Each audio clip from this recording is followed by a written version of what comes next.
Hi, fellow traders. I hope everybody had a good day today. First day back after our long holiday weekend. And this was supposed to kick off the first day that I focus on just trading a small account, but I reverted back to my old ways and ended up looking at Netflix and looking for a decent score on it, and just kind of put this small trade on the back burner for a minute because it looked like it was going to set up slower and ended up missing the move. So I'm going to cover that first. INSY was on my watch list. It was, the right price range I'm looking for. It's something that we could take a decent size on and have some good potential profit. 500 shares on a stock. This on a stock like this that had a potential for a point move or almost a point move. That's big. How often can you take a $1,500 account, trade 500 shares on a stock that has a point potential, which this did, and you can end up, adding $500 to your account on one trade. And that's huge. For a small account, that is huge. You're talking about, adding half, adding another half to your account. So, I felt pretty bummed about this, after I realized what had happened and what I did. Just kind of took the wind out of my sail. But INSY was what I was looking at. You can see it had some news. It got FDA approval on a drug to help with AIDS patients. And, getting FDA approval is huge. And you can see the big gap up. I mean, this thing closed yesterday at 1350. And it gapped up all the way to 1960. When it opened trading this morning. And then it pulled back in and, kind of based above this 1587 level. Well, ordinarily, my first thought would be long. Because of how this thing is traded, you've got good news. You got this big spike up here and it pulled back and it kind of corrected itself. And now it's basing on this level, potentially over VWAP. And so you would think that your, bias would be to the long side on this. And we even had a nice candle that opened here and ran all the way up and tapped 1727 before it pulled back in back to 1587, this level here. So, but the reason why I wasn't long biased on it is because, and I've shared this with you before, I look at the futures at night. So before I go to bed tonight, I'll check them before, if I wake up in the middle of the night, use the bathroom, I would come and just get a look at them just to see what's going on. Because it's going to help me plan how I'm going to trade to open the next day. Now, it's not 100%, but it's pretty darn close. So you can see what happened overnight. When I looked at it at 9:30 last night, I mean, this was, let's see, where's last night? Okay, right here. When I looked at it, 9:30 last night, you can see it started to sell off.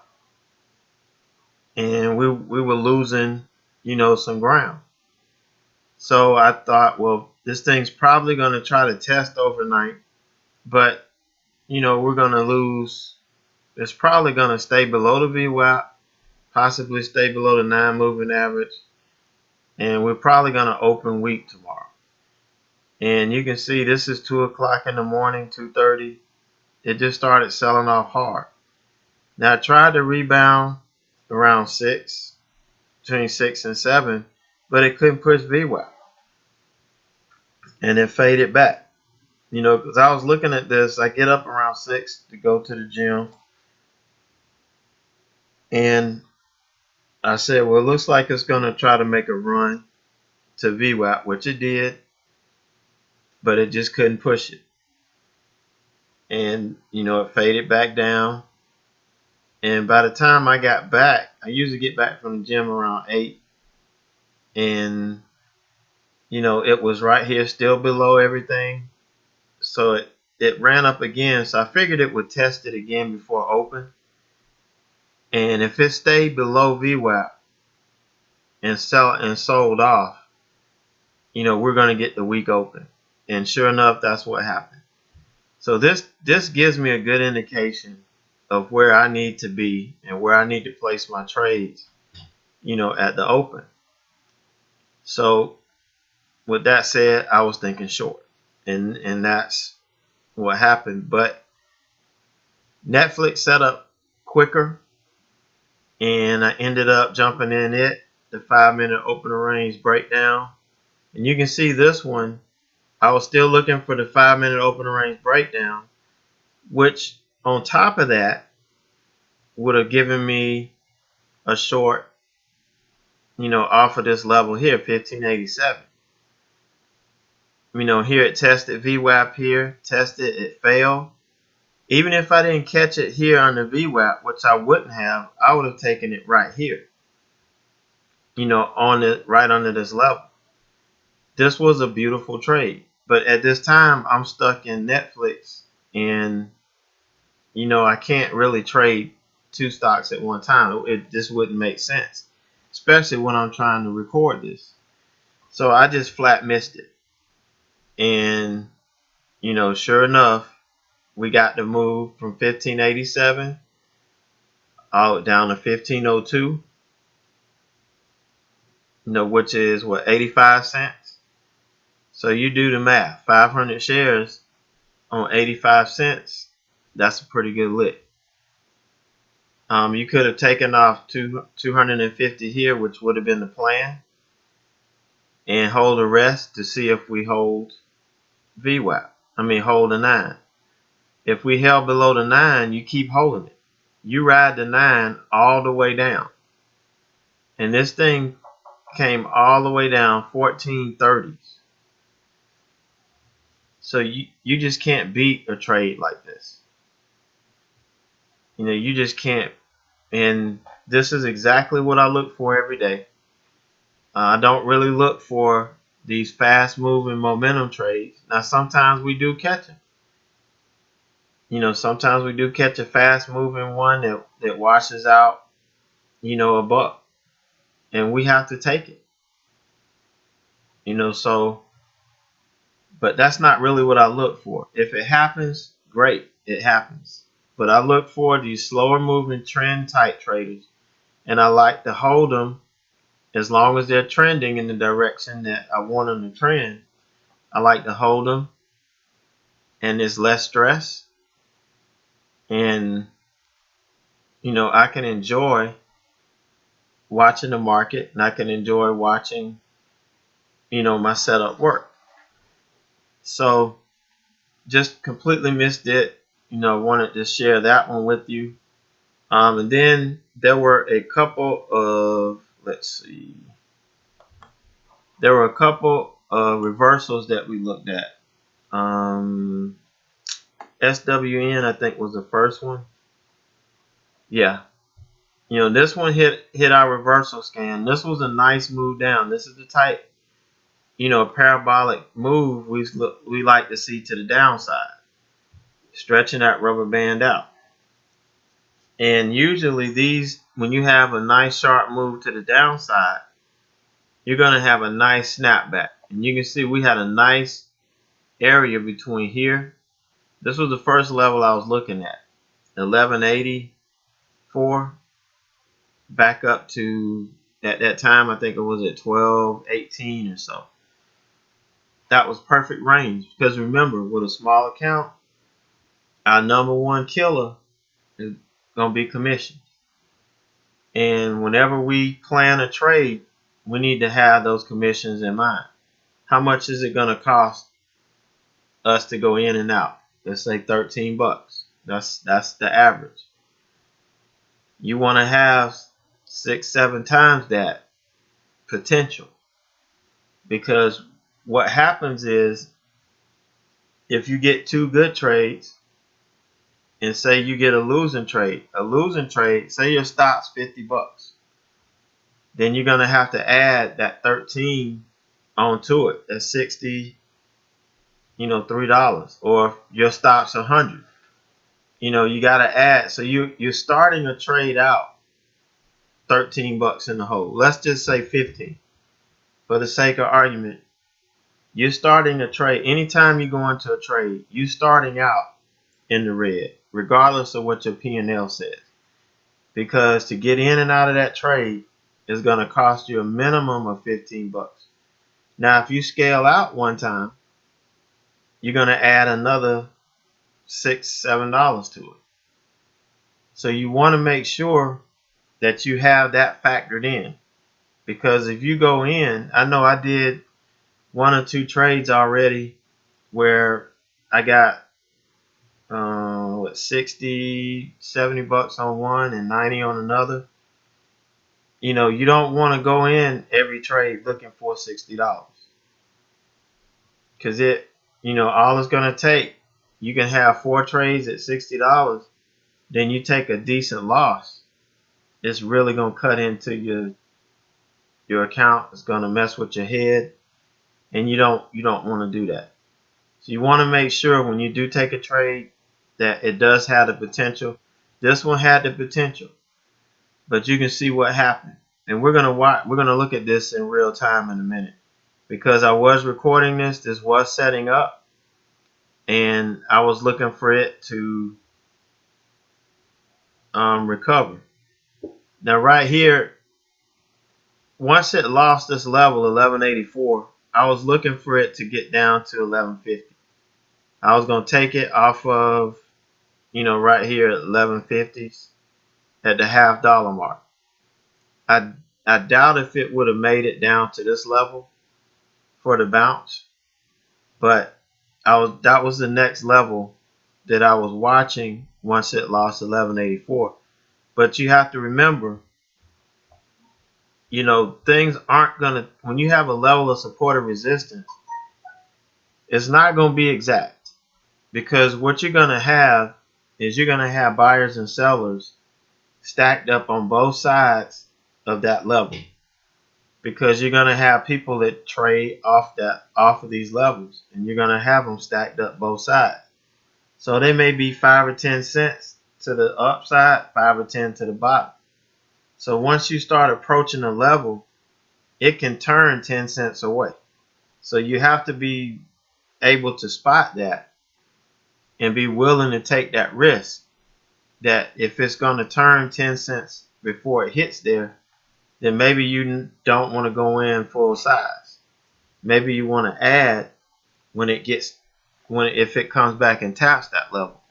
And if it doesn't, if it pushes up, then you at least have half size in, for the move up.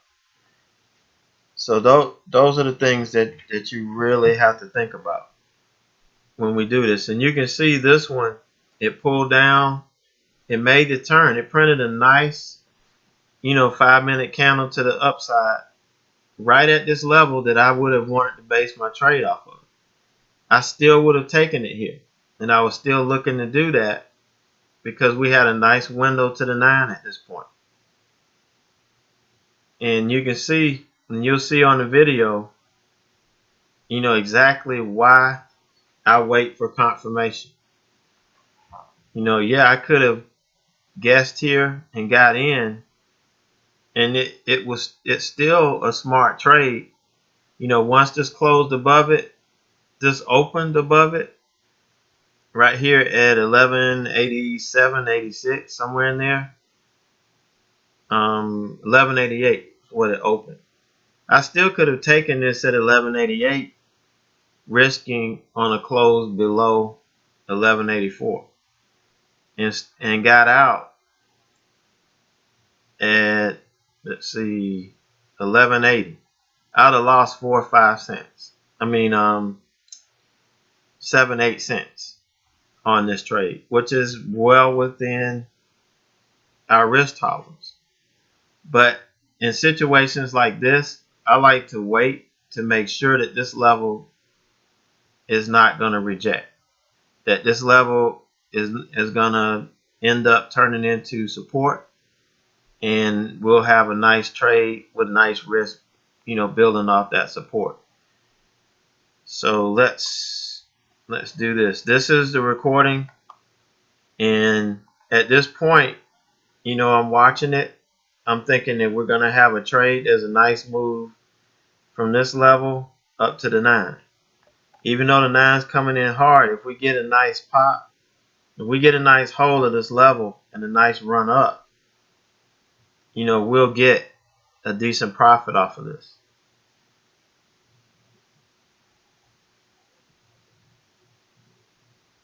And so right now I'm watching it. I'm thinking, if I can get this thing to close over this level, which is the 1184, if I get a close over this, and I'm looking for a push over it, a push above it, and you'll see I'm talking on this. And the reason why I'm not playing me talking now, because I'm not going to show the whole thing, so I'm just kind of condensing it all right now, because I did let this thing run for a little bit to see if it was going to actually be a fake out, or whether it was going to turn around and head back the other way, and head back up. And so you see, we are 15 seconds before this candle closes.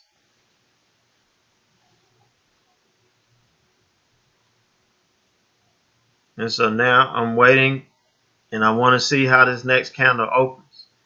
So now it's set up. Okay, we got the setup.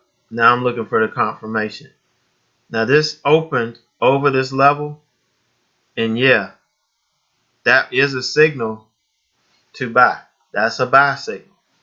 When you had that candle open above this level that this candle pushed and closed above. But you can see what happens. It quickly pulls back. So I'm in a holding pattern right now. And this is exactly why I wait for confirmation. And you can see what happens.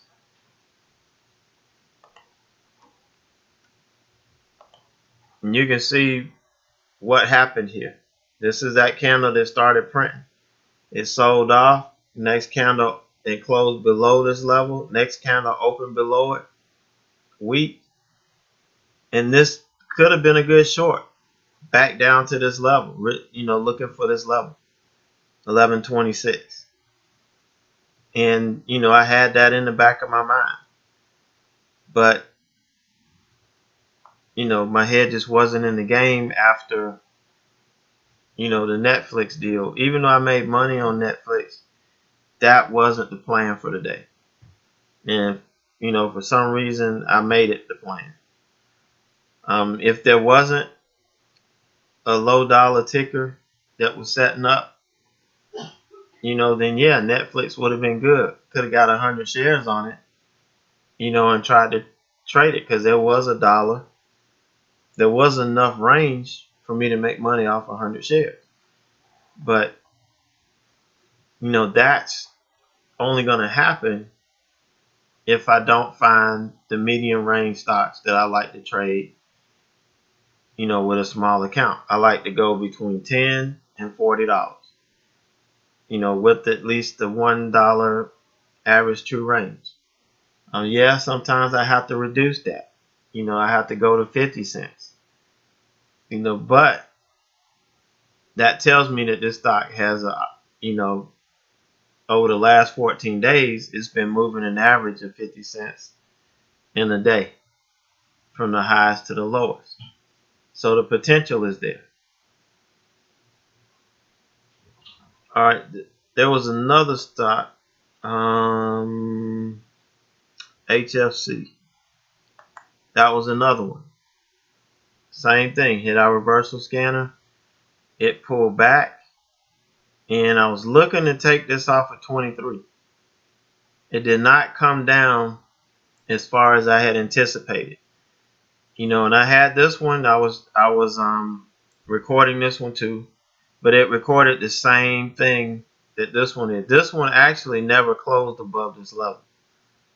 So the other one that we looked at, HFC, actually closed above this level, which was a false break, and then it faded back. This one never closed above it, and again gave us a good risk to short off of. It was making another move down. And remember, my bias coming into the day was short. So that's where I really should have been looking, is if this bounce didn't happen, look short. And at the time, the SPY was moving down. It wasn't setting up, for nice long moves. Plus this one, 23.19, and it was right on the verge of not being a clean, giving me enough profit potential. So again, I was kind of looking the wrong way on this. When it didn't set up to the long side, I kind of took it out off my radar, and this could have been a nice move to the downside. Failing to push this level, I could have gotten in here at around 23.12 or so, risking on 23.19. And we did have a little chop before it moved down, but it got all the way down to 22.75. So that wouldn't be a bad, trade. Never got to push over the 9. No stress. So it was just on the wrong side of these moves today.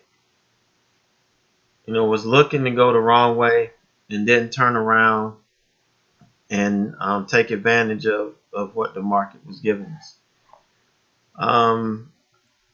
And 3 strikes, you're out. We're going to look at the trade that I really botched. Now this was a nice long setup. I was watching it. Everybody was waiting for it to hit 12. And it was like, well, yeah, we're looking for it to hit 12. That's where it's going to be. And this is exactly why I tell everybody, don't listen. You got to filter out that noise. You got to go by what you see and what you have experienced that day.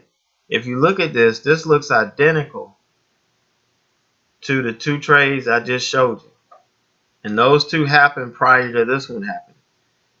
Those 2 trades, you got the parabolic move down, and it went through by a couple cents a level of support. And it found a base and turned around and tested that support. In this case, I had a clear signal and confirmation that I could have got in this trade right here. 1350s. And even though this looks close, it's the scale of this chart. This is one of these optical illusions. There was a point between where I could have gotten in and the 9. So 500 shares here, a quick trade to the 9 would have been, $500. And then right here, once it pushes the 9, then you've got a free window up to the 20 into up all the way to the VWAP. And really, this thing pushed through the VWAP, pushed it on up. So this gave you a secondary trade off the 9 if you got in and got out here, in which if you got a point, you take it. You know, you can't trade a small account the way you trade a big account. You can't do it. You have to, when you get a point, you got to take it. You know, you have to grow your account to where 2 months from now on this trade, you can take 1,500 shares, take half of it off here, let the half ride the 9 on up the VWAP.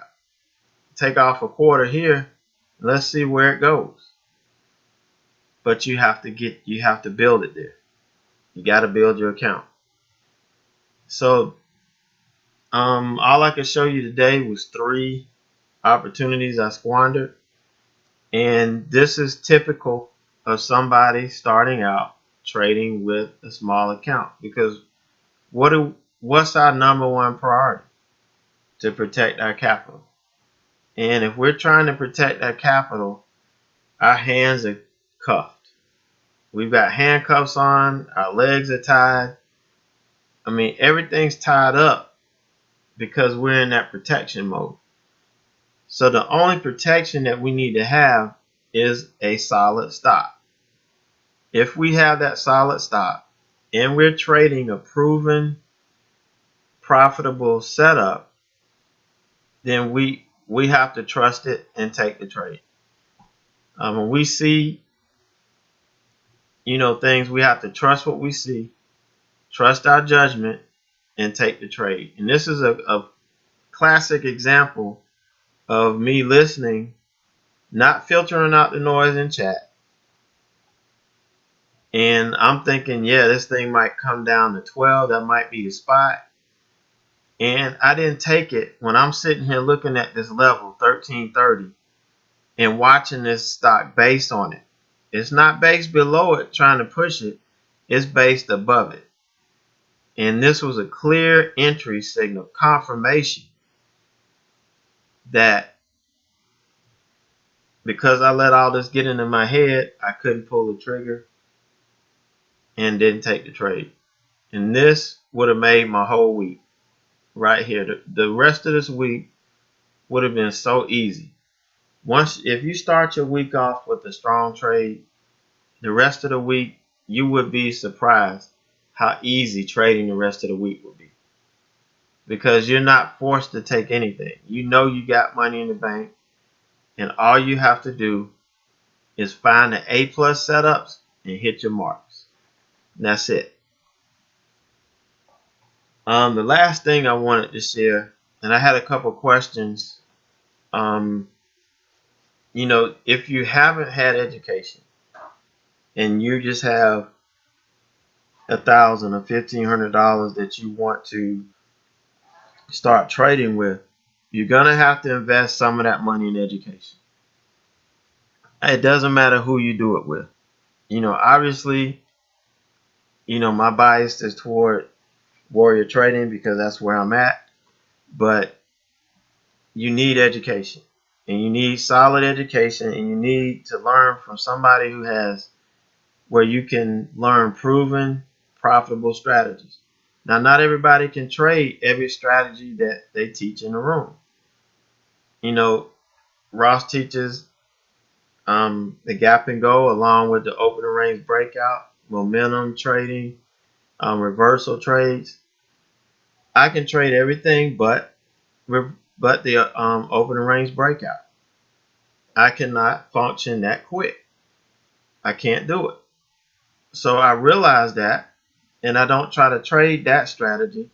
I trade the other strategies. And that's how you build consistency and you build your account. You find the trades that you like, that you can actually trade. So how do you know what you can do? You use a simulator. Now, yeah, the emotions in the simulator are different, but you learn pattern recognition. You learn how to recognize the A plus setup. You learn how to identify your entries and exits. Now, yeah, when your money's on the line, you gotta go through that emotion of clicking the button and letting the trade work. But that's another bridge to cross. The first thing you have to do is learn the setups and practice. Because if you just come in trying to follow somebody, say if you just wanted to follow me and you had $1,500 in the bank, but you have no idea. You just want to kind of learn what I do by watching the videos. You probably won't be successful because you have to have that fundamental knowledge. You have to understand why I do what I do, when I do it, and all of that. And just by watching the videos, it's going to be hard if you don't have that fundamental education. So definitely you'll have to invest in that, and you have to invest in the right tools. And that's a subject for another day, but you have to do it. And I'm asked, how can I start trading if I only have this much, and then I'm gonna have to invest it all and I won't have any money to trade? Keep saving.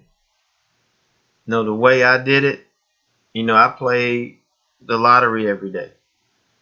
So I looked at that and I looked at how much money I could save, because let's face it, the best you're gonna do is break even. Every now and you go down, and every now and then you may win $1,000, and then you spend another $1,200 trying to win another $1,000, and you end up either breaking even or going in the hole a little bit. So why not take that money and put it in something that you can control your own destiny for the most part? You have more control over it. So what I did is I funded my account, and every time I saved some money, at the end of the week or the end of 2 weeks, I put it in there.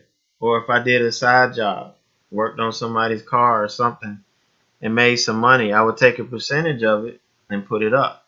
Now at that time, I could put, if I got $150, I could send that to SureTrader. If I had $250, I could send it.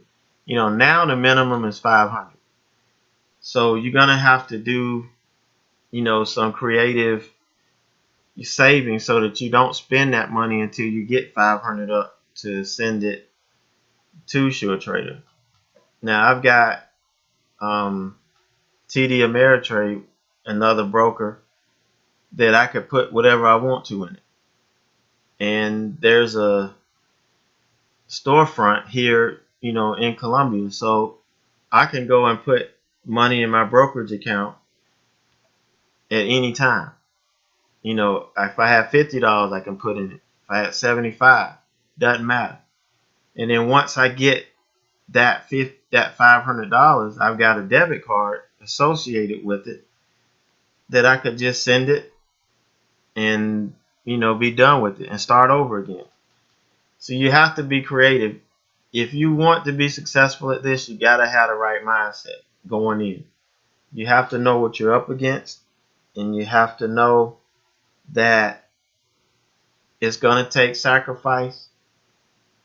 It's going to take time. You're going to be up at night studying charts. It's a lot of work to get there. It's not impossible, but it is difficult. And that's what I'm showing you. And that's the purpose of me doing this. I'm not going to take unnecessary risks. I'm going to take, you're going to see me make mistakes. You may see me have to refund this account. Who knows? I may blow this up because, like I said, it's very hard to start from scratch because your mind is 10 steps ahead of where you are now. But it will be a challenge, and I want everybody to see firsthand just what you're going to be dealing with if you're not there yet, or if you're there with me. Maybe you can see how I handle these things and how I move on from adversity. But I'm about 5 minutes over where I wanted to be today, so I'm gonna have to cut it off here. And tomorrow, the videos will be shorter once I share all the information that I want to share. I don't want to do it all at one time because really 15 minutes is my attention span. But now we're running into 30 minutes, so I'm going to kind of break it up. But the first thing I wanted to really cover is to really emphasize that you've got all of these free things and all of this free information, but if you can't put it together, it is of no use to you. All it's going to do is clutter your brain, and you'll have all this noise in your head, and you won't be able to trade anything. You couldn't trade your buddy for a nickel. So it's imperative that you get the education first and make sure you have the right tools going forward, which we're going to talk about next. And have the right mindset that you're going to have to save money. You want to save some money because you're going to have to refund, I guarantee you. I don't care how good you are. It's so easy to lose $1,500. It's real easy. And hopefully I won't demonstrate that, but it could be a possibility. But I just wanted to stress those things going forward. And hopefully we'll have a better day tomorrow. I'll focus on what I'm supposed to focus on versus, being greedy and looking for, a home run to start the week off with. And I can give you some more solid content. So everybody have a great evening, a great night, and I'll see you tomorrow in chat if you're there. If not, just look for my video tomorrow night.